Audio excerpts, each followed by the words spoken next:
at least what has been discussed in the last 15 years or so, especially among political scientists, sociologists, a lot, also jurists. This idea of, or this interest, this social scientists' interest in the German-Israeli program, politics of Wiedergutmachung, obviously had to do with problems after the fall of the wall and the end of communism. The question behind it is the question of how to overcome the problems of the past in post-dictatorial societies, be it in Eastern Europe, these former communist countries, or in South Africa, or in South America. Now, a lot of these transitional justice studies need to take a lot of normative assumptions. I mean, this is very characteristic for these considerations, that most of these people who are doing this are more interested in model building and theory building than in the peculiarities of the actual Wiedergutmachung. And there is always a certain tension between historians who are interested in the details and those social scientists who simply take the German Wiedergutmachung as the ideal model of how you can solve problems all over the world when you have these post-dictatorial situations. Yeah? So in a way, the German model of Wiedergutmachung has had an astonishing career after the end of the Cold War.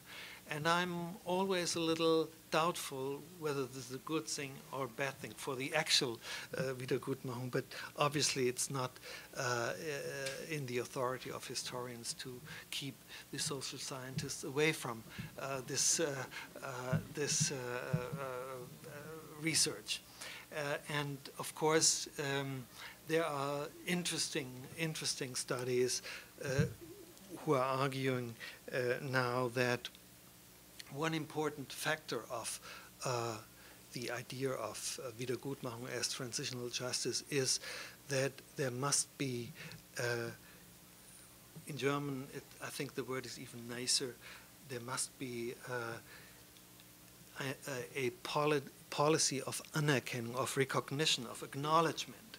There's even a social philosopher, Axel Honneth, who built a whole theory on Politik der Anerkennung.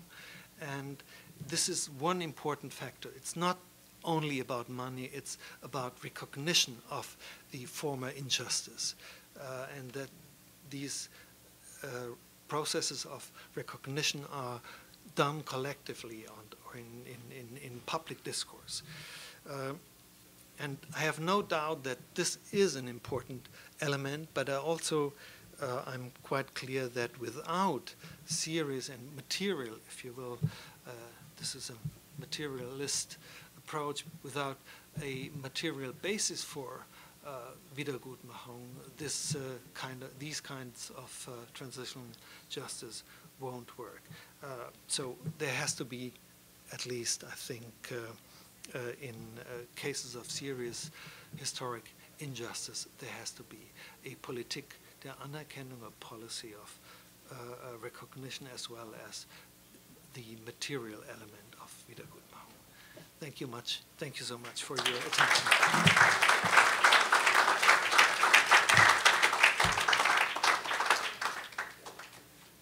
Thank you very much, Norbert, for I think reducing all this huge corpus you have collected in this big project, which has been a project going on for years and over these two countries, into a lecture. I know that is not an easy undertaking, and I just want to invite Richard Breitman for a very brief response, about 5 minutes. I don't think I have to introduce Professor Breitman in more than a very few words at American University. He's a distinguished professor of history here at American University and known for many of his works, a biography of Heinrich Himmler, which of course many of you know, and the latest book together with our colleague Alan Lichtman on FDR and the Jews, and he's also an editor of Holocaust and Genocide Studies and very much working in association with the United States Holocaust Museum, and it's my pleasure now to introduce Professor Breitman.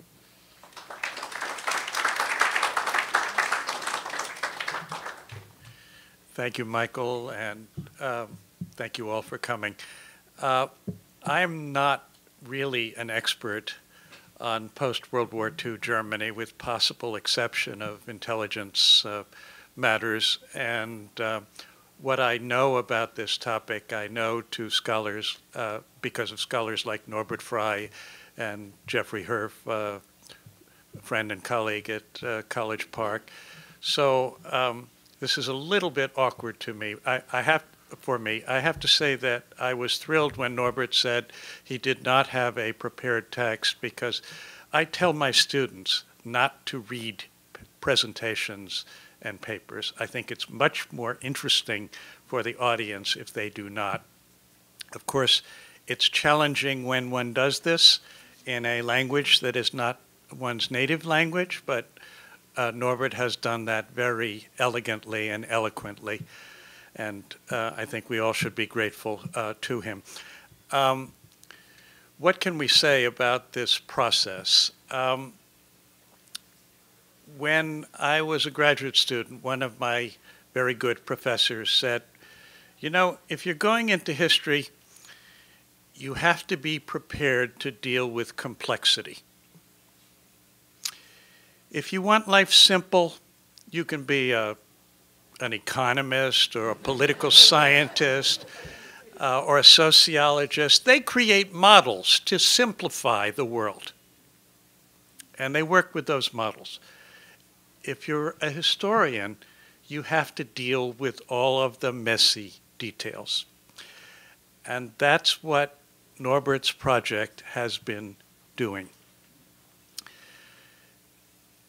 The project involves looking at a very large, now 625,000 case files, and drawing the meaning from the experience.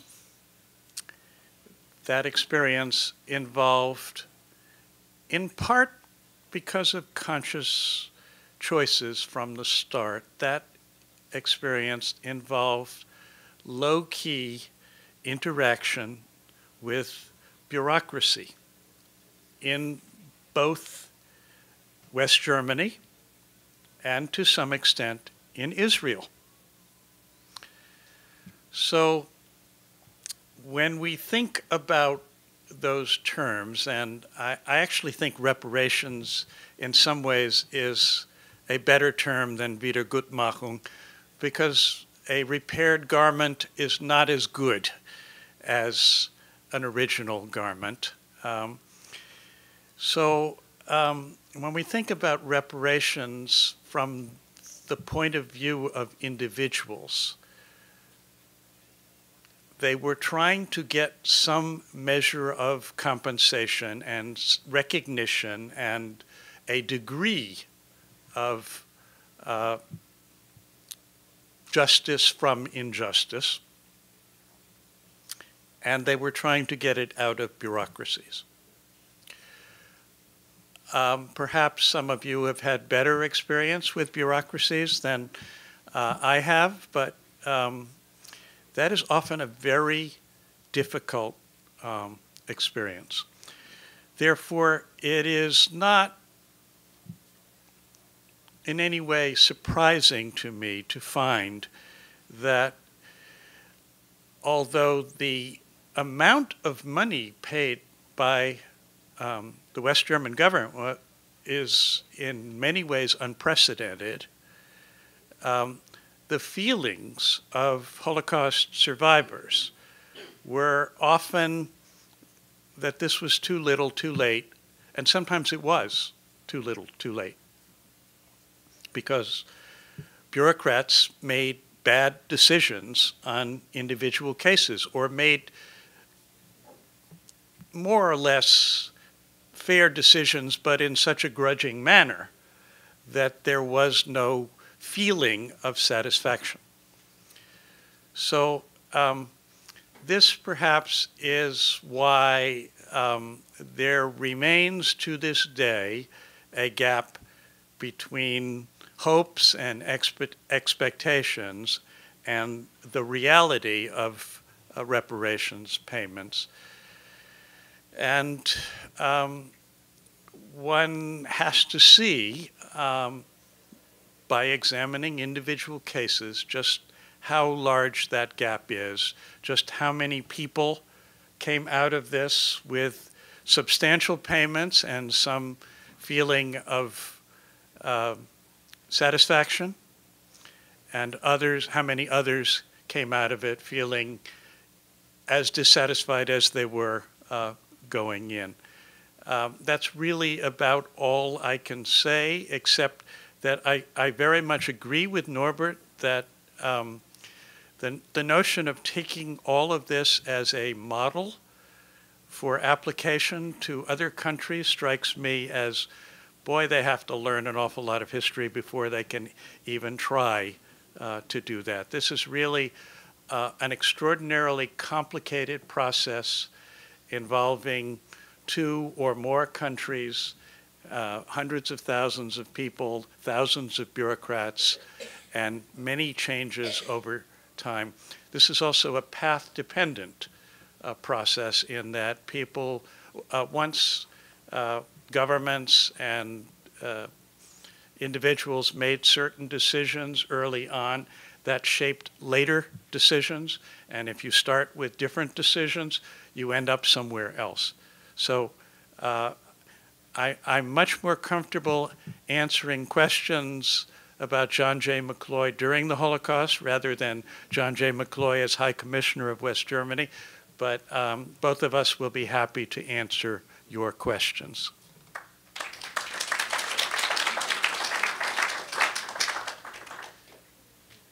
Okay, we have, of course, time for Q&A, and please.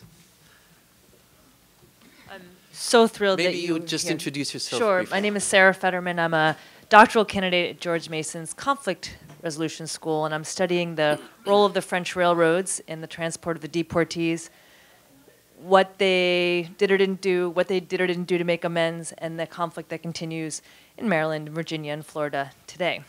But how this relates to this topic is one of the discussions that comes up is that Israel has signed a rather large contract with the French railroads. And some of the survivors say, well, if it's good enough for Israel, it's good enough for me. But then a number of them are also telling me they don't look to Israel as a model because they are telling me that some of the poorest survivors in the world are in Israel. And maybe a part of your talk spoke to that, the kibbutzim, and maybe if the money was going to the group of the kibbutzim and not going to the individuals, that's kind of how that rumor started. But I've been unable to kind of get any verification of that rumor. There are relatively few survivors today in Israel compared to United States, and probably always were. But I've just been trying to find out that more directly, so if you'd be willing to say anything about that. Thank you. I'm not quite, is this on? No, it doesn't sit here. Okay. I'm not quite sure whether I got your question, but or could you yeah. A number of survivors are learning Yeah. about the Jewish community in France and the U.S. that survivors in Israel, the actual individuals, have received less restitution than other individuals throughout Europe and the United States, because somewhere either the Israeli government or groups in Israel were given the money and they kind of did something with the money and it never got to the individuals. So Well, I mean, it depends where these survivors or victims were in 1937 or before 1937. That's the question. Only if they were within the borders of then Germany, then they were entitled to individual compensation.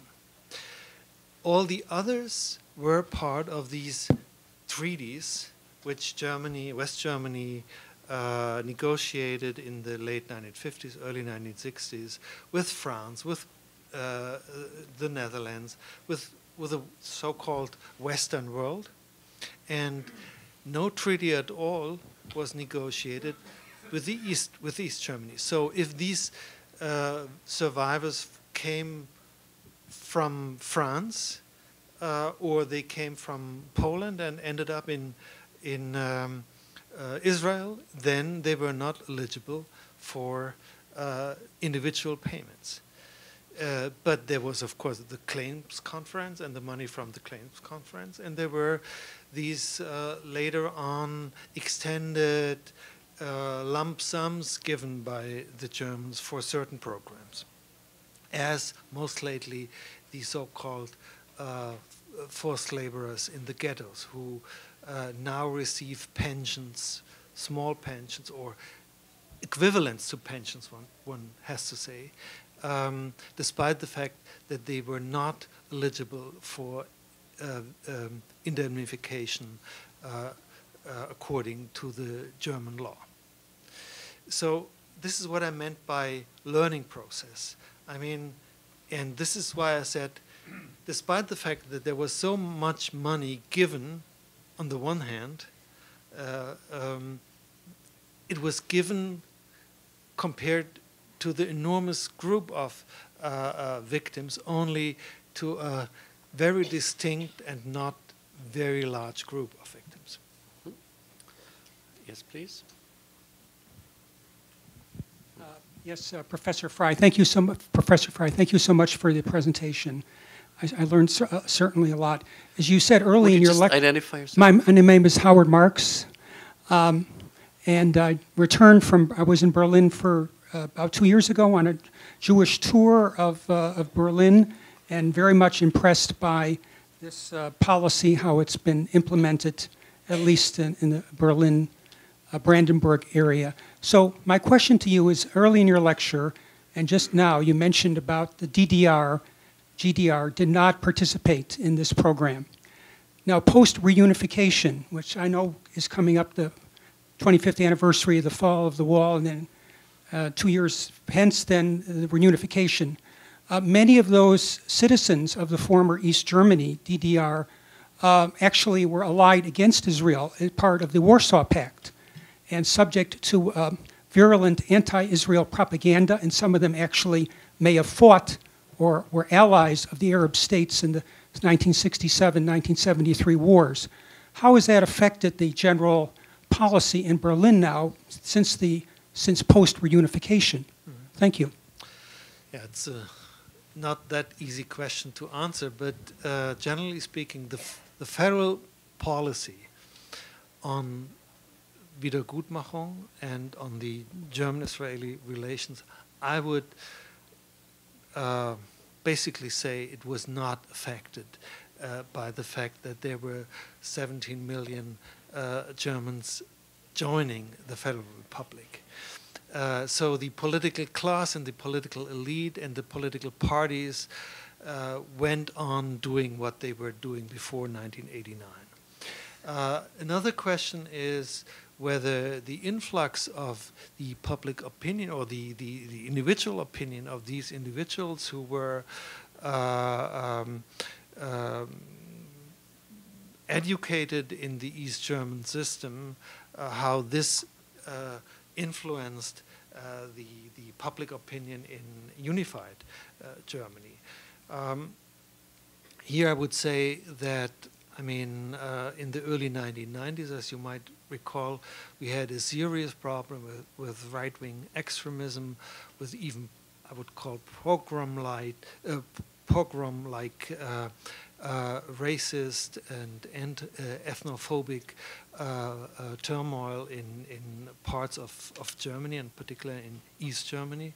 Not only, but also, or mostly there. So this was obviously something which that had also to do with the social unrest, the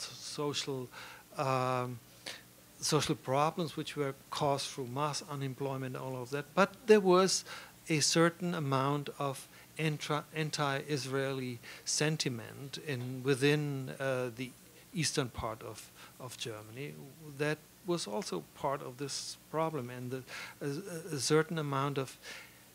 I would still think that I'm not an expert in public opinion polls, and I'm not always sure whether they are to be trusted, but I would still think that the amount of anti-Semitism in East Germany might still be a bit higher than in West Germany. And of course, we know there is a certain element of anti-Semitism throughout the decades. Yeah? Mm-hmm. Let's go with it. Okay, well, Jonathan next, but let's go up. Marion? Thank you for a very, very interesting talk. So I had a question about Bochum, and I'm really curious why this particular mayor came to you. And so this is the question, like, why? And then the question historians are not supposed to ask is, what if? Could you imagine what if you had gone to Bavaria, or you had gone to another Land, and had said, gee, I would like to see some of those claims. So can you talk about the specificity of Bochum a little bit, and the Ruhr versus other Länder? Yeah, it was actually not the mayor, but I mean, there was the initiative in the North Rhine-Westphalian parliament where the Greens were arguing, well, there is this big archive of individual files, there must be something done with that. And then, surprisingly, the main official of this Wiedergutmachungsamt, he was not against it. He was a young man. I mean, he inherited this office 5 years before we came or so, and he was. He had the feeling that there is something one should open it up, and that one should have this kind of critical investigation. We were prepared to do so, and to our big surprise, there were some normal clerks, bureaucrats who were working in this Wiedergutmachungsamt for 20, 25 years. And of course, we needed their help. If you stand in front of these massive documentation, how do you start? So we needed their help, and we needed that they trusted us. And as the real nice thing was, they trusted us, and we felt that these people, then in their late 50s, probably the most experienced ones, that they felt a certain proud of what they did in the last 2 or 3 decades, and that they had become also expert historians, if you will.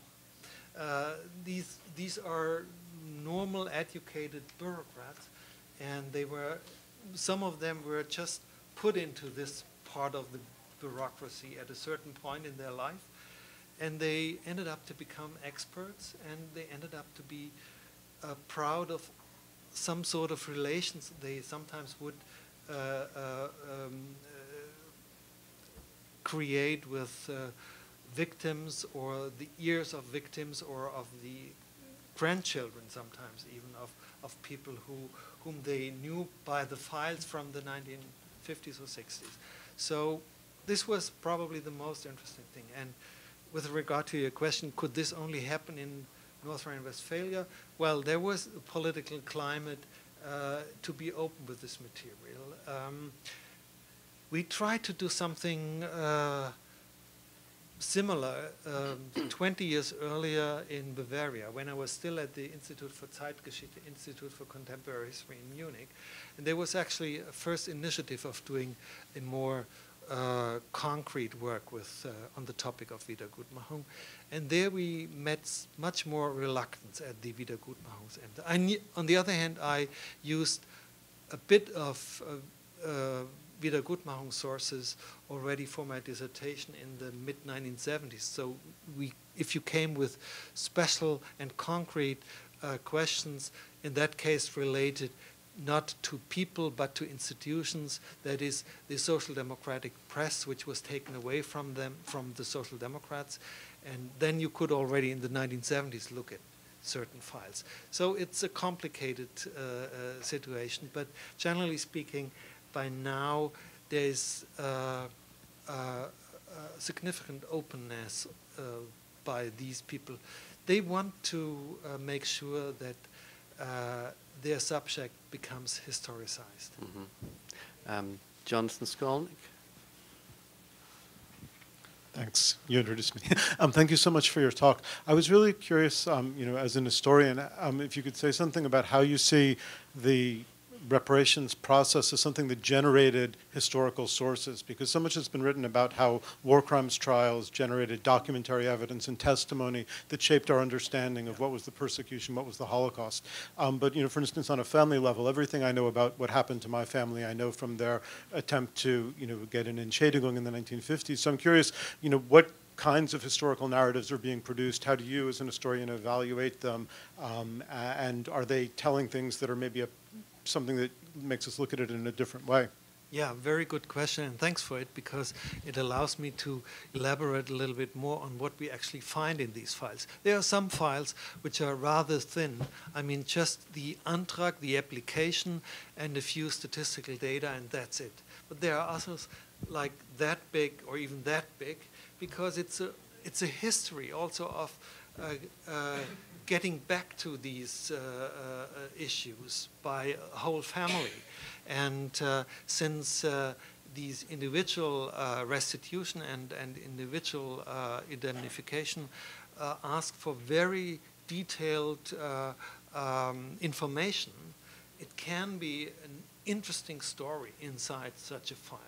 So yes, I would agree, and as I mentioned with this case of social democratic publishers, you might use these files, be it individual files or institutional files, also for writing the history of the persecution.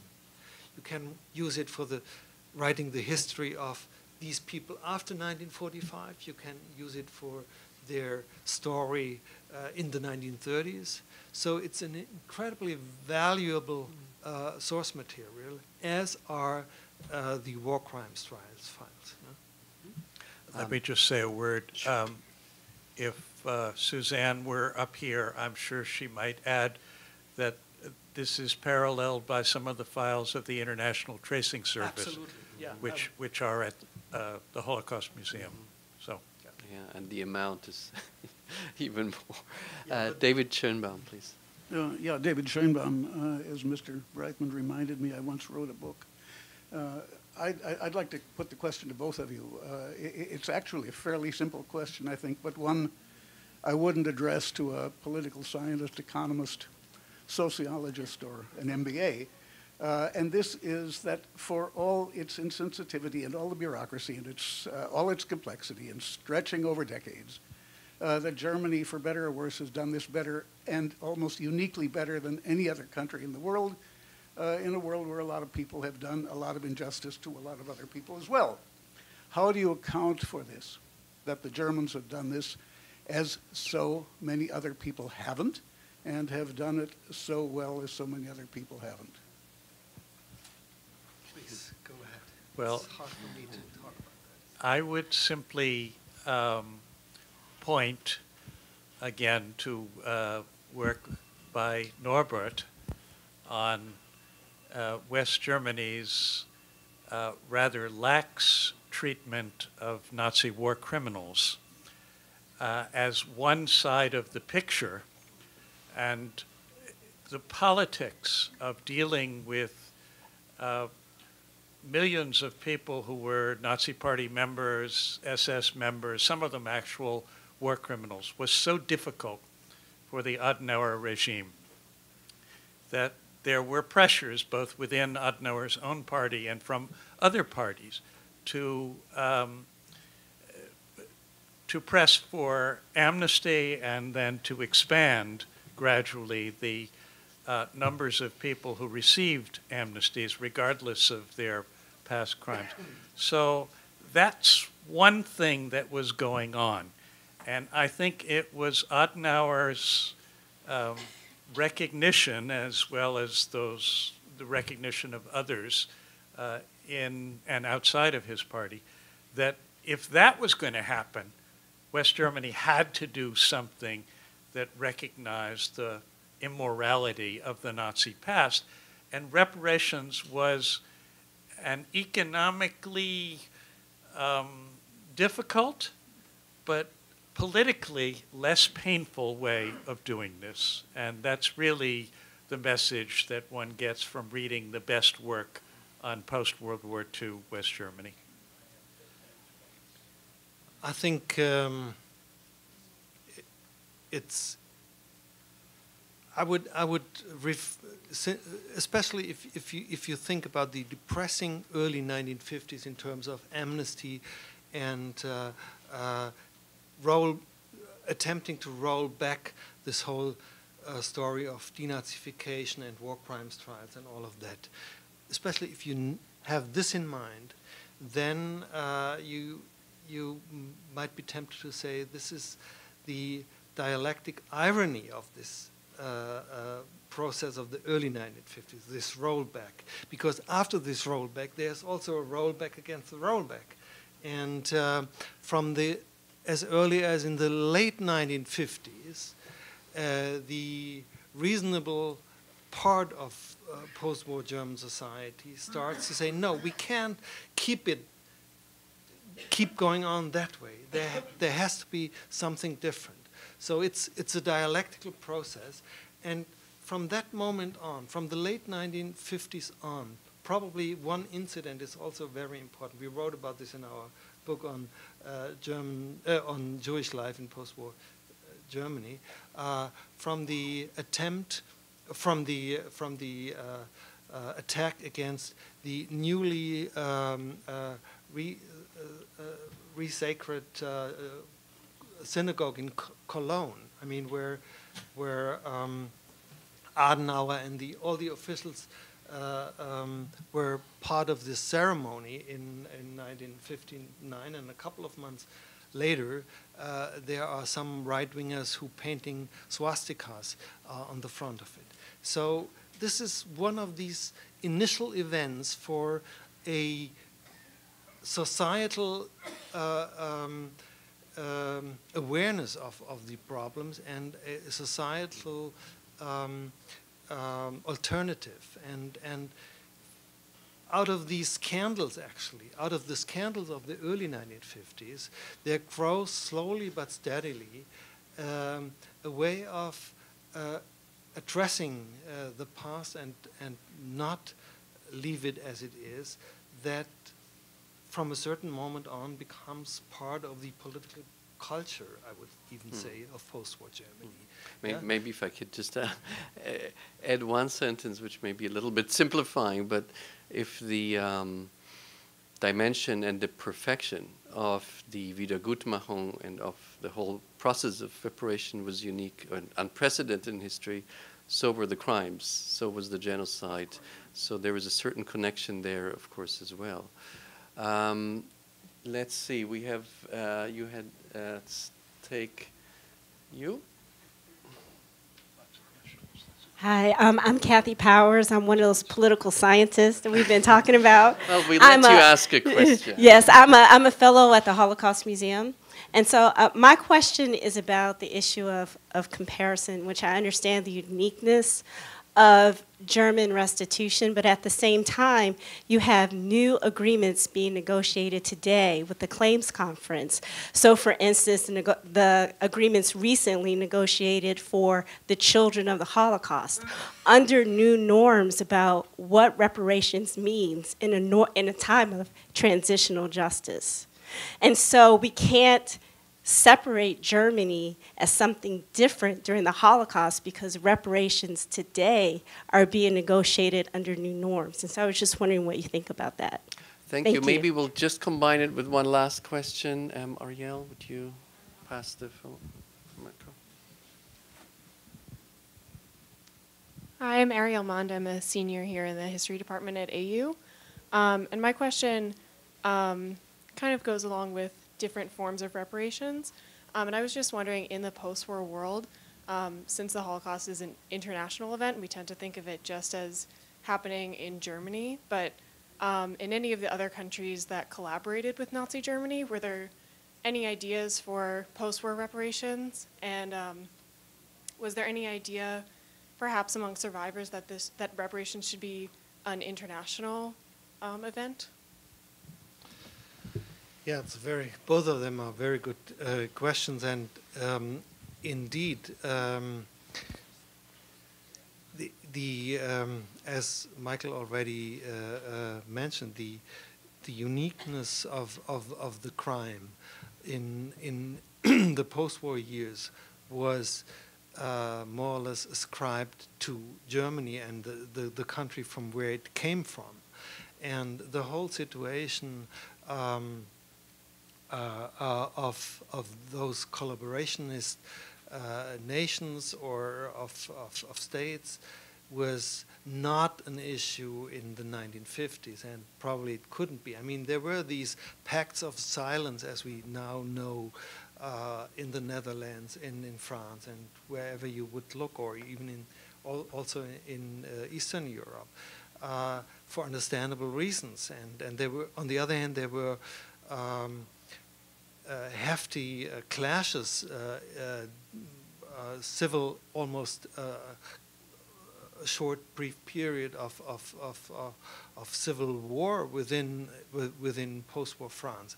L'épuration in France, épurazione in Italy. I mean, and then the pact of silence, the idea that one has also been a victim. So it was a completely different situation of that in Germany. And as I already mentioned, the fact that the Western world, and especially the United States, expected something like this to happen, and the permanent, the impact of the permanent presence of